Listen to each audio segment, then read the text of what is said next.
Okay then. Miss Godpipes told me she could sing, but she didn't tell me she could do that. My goodness gracious. That's the once again part. Man, when she sings her words, she's not kidding. That was amazing. Thank you very much. So in this moment, what I know is that once again, we're here. Once again, we have the opportunity to awaken to our true magnificent souls. Once again, we awaken.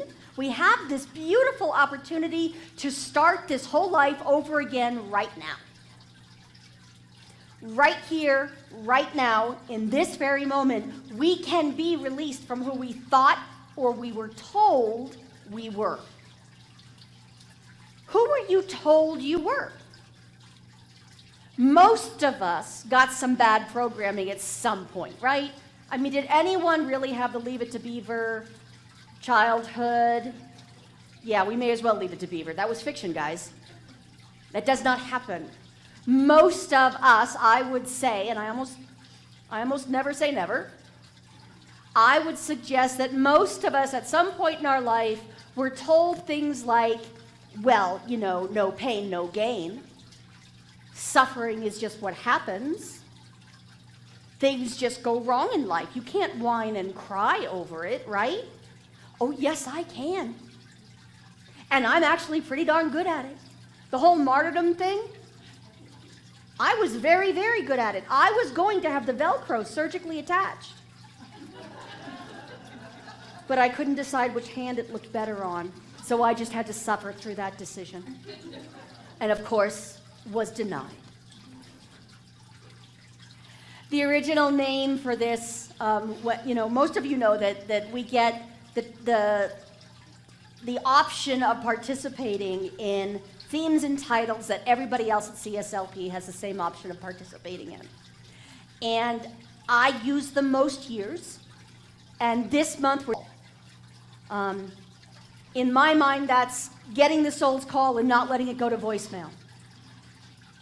The name for this talk was suggested by my very good friend, Reverend Martha Quintana. Hola, Martha. It was supposed to be lean into the pain, but I'm all done being a martyr.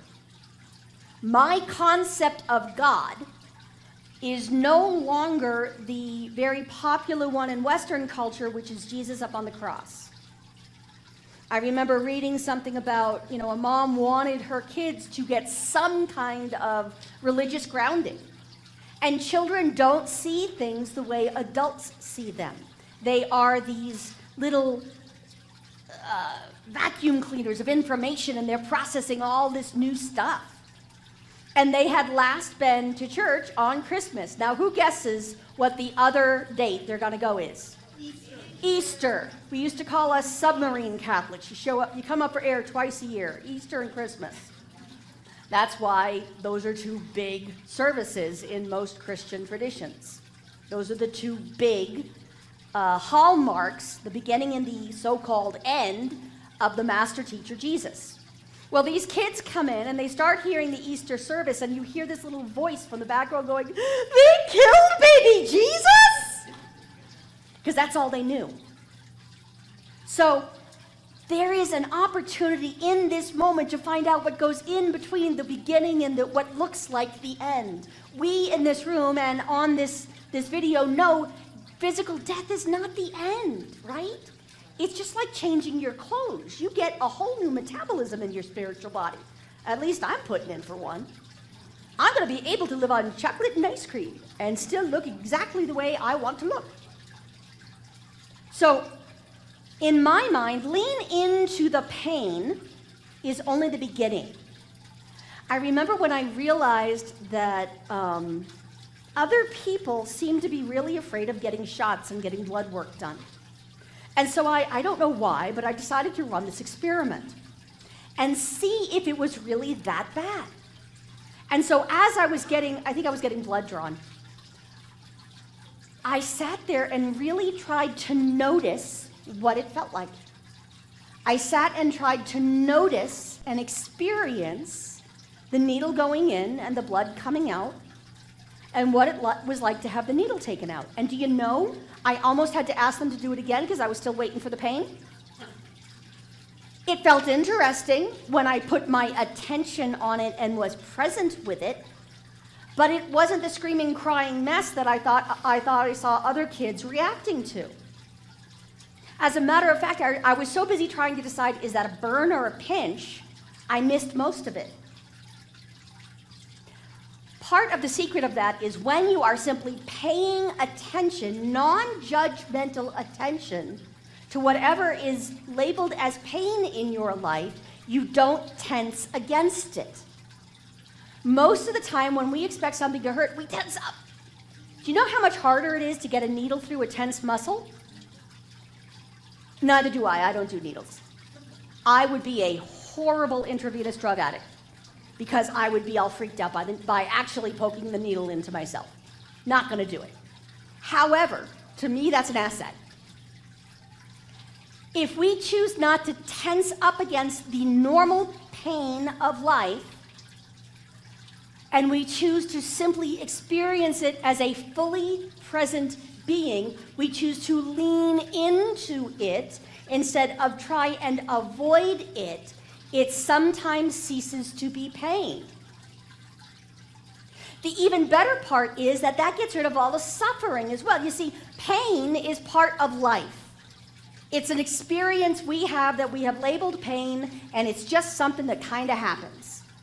There are growing pains that we can either suffer through or notice and move on from, spiritual and physical.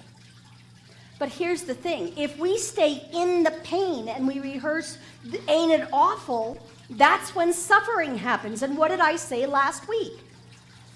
Ernest Holmes, our founder, said that the world has learned as much as it needs to from suffering. It's time to learn from joy. So how do we do that? We lean into what is. As Byron Katie would say, we start to learn to love what is. So what are the things we could be leaning into today? Last week I talked about being pushed by pain, that's called suffering, or pulled by a vision. I've often said that Arthur C. Clarke, is it Arthur C. Clarke? Is it C? I don't have enough nerds in this congregation. Help me, help me. Oh yes, I do have some nerds, thank you. I'm sure online they're all like, yes, it's C. Come on, get to the quotation. We all know what it is. Any sufficiently advanced technology is indistinguishable from magic. Any sufficiently advanced technology, like our form of prayer, like entering into the consciously entering into the quantum field and creating the life that is unlike any other, the life that our souls are hungry for. Any sufficiently advanced technology, which is what you learn here, is indistinguishable from magic. How many of you read this magazine? Okay, awesome. For those of you online, I am holding up something called the Signs of Mind magazine. It has guides written every single month. And when I was in prac training and taking a bus to work, because the County of San Diego provided bus passes for us so we wouldn't all try and park downtown, welcome to my nightmare, I would read the daily guides on the bus. And God made time for me, God within me, made time, think about that, creating something as amazing as time. And that was my time to sit in a bus and watch all the Christs as we drove past them. Watch all of the high spirits, looked at each one of them and said, you two are God. You are God, and you are God. And maybe the homeless person on the corner is God in a distressing disguise, as Mother Teresa would say. Now I'm a minister. My whole life is about making time and making miracles. So I would ask you to consider that you too could lean into this technology and be part of creating magic in your life. Not just like Disney magic where somebody twiddles their fingers and says bibbidi bobbidi boo, and the next thing you know, that squirrel that's been trying to eat all the food in the bird feeder is helping you get dressed. Not that. Real magic. Magic in which you like you all the time. Magic in which you feel loved and appreciated even when you think physically you're alone. What would it be like to have Spirit throwing a party in the back of your mind because you exist all the time? So that when you sneeze and somebody says, bless you, you can just say, oh, she did. What would that be like? What would calling on that magic be like? The person who wrote this month's daily guides is Reverend Dr. David Alt. He is a musician, he is a minister, he is amazing. And one of the things I know about him is that he lost his father relatively early in life. His father transitioned while he was still pretty young. Young enough that he still had the magical experience of his dad. David was old enough that he remembers his dad. And he was as I remember him telling the story, his dad used to do this thing that made magic for the kids in the neighborhood. See, they had a magical front yard. It grew pennies. It grew pennies. His dad would go out when no one was looking and throw pennies on the ground. Pennies, guys. I mean, what can you really buy for a penny anymore? A lot of people think they're worthless. I had a boyfriend who used to just throw them. And that's part of why he's my ex-boyfriend. If you don't understand that energy is money is God, then it's not going to work, guys. So people would go to their yard and find magic pennies. And at one point when David was not doing so well as a young man and was really missing his father, he noticed pennies. He would start finding pennies. And he noticed that on every single one it said, in God we trust. In God we trust. When I am within the divine being that is the source of my soul, I trust that. And if I will lean into that, I get to lean into the magical life that is rightfully mine, and so do you. So you can lean into the pain and just notice it. You can lean into the magic that your life is actually meant to be. And how do we do that? We stop resisting. I know that it sounds simple, but not necessarily easy, right? There should be a warning label on the bottom of every book we sell. This is gonna sound like a great big duh. Of course you should do this. Of course we practice forgiveness and gratitude. Of course we have a spiritual practice. Of course we make time to do our prayer work in the morning, right? And the person reading it is like, I have 3 children that I have to get off to school, and then I have to go to my own job, and then I have to get the car fixed, and then I have this, and then I have that, and then I have that, and then blah, blah, blah, blah, blah, blah, blah. Excuses, excuses, excuses. We make excuses. We lean away from our magnificence, don't we? Enough. I'm calling a halt to excuses. In this center, we know we are magic. In this teaching, we know we are embodying God itself. In this center, we know our souls as the magnificent explosions of love and light and God that we are, all kept within one skin. And not only that, but when I look at you, and I look at you, and I look at you, and I look at you, and we did that meditation with Mel this morning, I looked at the people who are currently invisible in all of these empty seats, and the thousands of people that I know are behind that lens right now, whether you're here in the same timeline as me or not. What I know is the magnificence of your soul. What I know is the power and presence of the Spirit that is the truth about all of us. Yes? Okay. I wasn't expecting any no's, by the way, because I know better. I know that each and every one of us came here today, it clicked on this particular link today, whatever day it might be for you, in order to remember to lean into the truth of who we are. One of the things that I remember from growing up is being teased by people who like to play jokes. Yes, in my family, we have a weird sense of humor. You might have noticed that, so do I. I'm not sorry. However, it got to the point sometimes where if my sister told me something or my dad told me something, I checked. Dad told us once that cheese and butter came from cows. And my response was, Mom, where does it really come from? There's a game my sister and other camp counselors where she worked used to play with telling the most outrageous life story to the kids and seeing who caught on first. It was just a game. They told the kids the truth eventually. It was just a tease. But what if in life that was the game we were actually playing? And spirit as you is waiting for you to go, oh, come on. I don't have any power to create well. That's just silly. Mom! Oh, come on. I have to suffer with this physical thing and there's nothing I can do about it? Mom! We go to Divine Mother.